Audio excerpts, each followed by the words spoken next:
Good morning. It's Monday, February 12th. This is not a usual Monday. This is a special day. This is Abraham Lincoln's birthday. And it comes at a time when we must recognize what Lincoln faced in his life. A major insurrection, a civil war. And it was because of that civil war and because of the fact that the Confederate States were defeated, that the 14th Amendment, Section 3, was put into our Constitution. That is the amendment that says if you have participated in an insurrection of any kind, while as an officer of this country, you cannot hold office again. And that is the crux of the matter that is confronting our nation right now. The definition of insurrection seems to be extremely difficult for the leaders of this country to come to grips with. So I'm reminding them all of Abraham Lincoln's decision and what he did in order to preserve the United States of America. Now, I'm not sure that Lincoln was against slavery per se, but that was one of the issues that he had to also confront. And he was able to come up with a compromise that left us with slavery, that unfortunate activity. And so when they created the Union after the Civil War, there were slave states and there were non-slave states. And every time a state came into the Union, if it was a slave state, you had to have an equal non-slave state coming into the Union. But I don't want to talk about slavery. I want to talk about the insurrection that took place on January 6th. And why do we have such a problem with the definition of insurrection? Lincoln knew what it was. And maybe we didn't really go to war, but if you look at what went on in the Capitol that day, that was a war. People were attacking the building. People died. And so those who don't want to admit that it was an insurrection and don't want to admit that we have the ability to keep one who was involved in that insurrection from holding office is, in my words, a shanda that we don't recognize the fact that we are copping out on our responsibility to keep ex-President Donald Trump from coming into office again. Because clearly he's the leading insurrectionist in this country right now.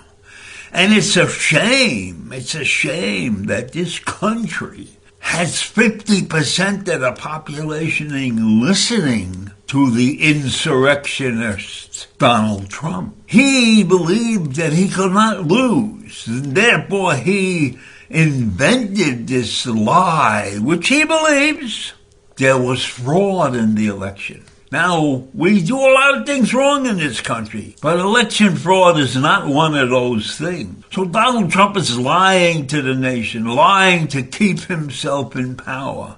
And unfortunately, he has followers that believe him, that will go to the wall for him. And I cannot understand why. He was not a great president. He lost both elections.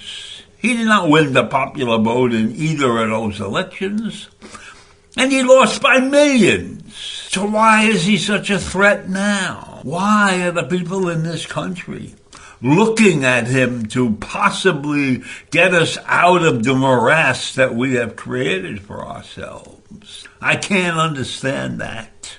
But we must understand what the word insurrection means and what constitutes an insurrection. Because we have 9 members of the Supreme Court that can't agree on what an insurrection is.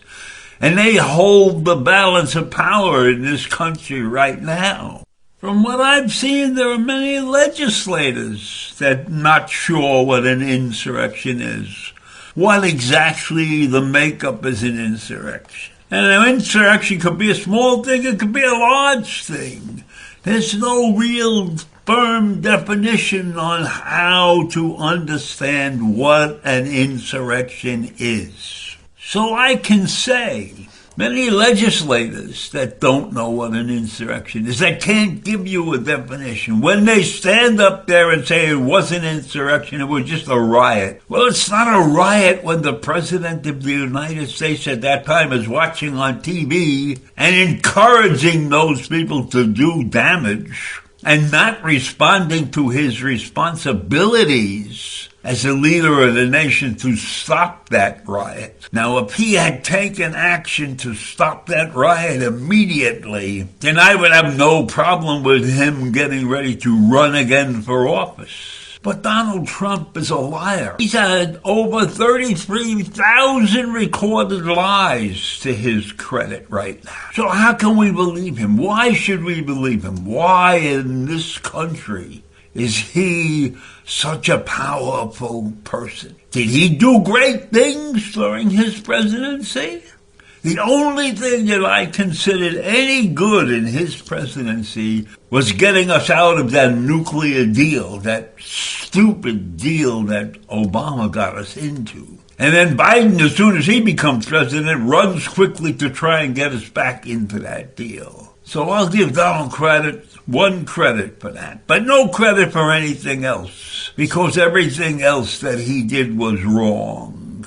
Got us out of lots of different organizations that we belong in. We, as the number 1 country in the world, belong in those places, a leader. But Donald Trump didn't want to lead. He wants only one thing, to stay in power. And lies. Nothing but lies come out of his mouth. So today, on Lincoln's birthday, we must recognize what an insurrection is. And we must recognize that Donald Trump can never hold office again in this country. So think about Lincoln, and then think about Trump, and then think about the right thing that has to be done. Keep Donald off the ballot. I leave you with that. Have a great day. Bye.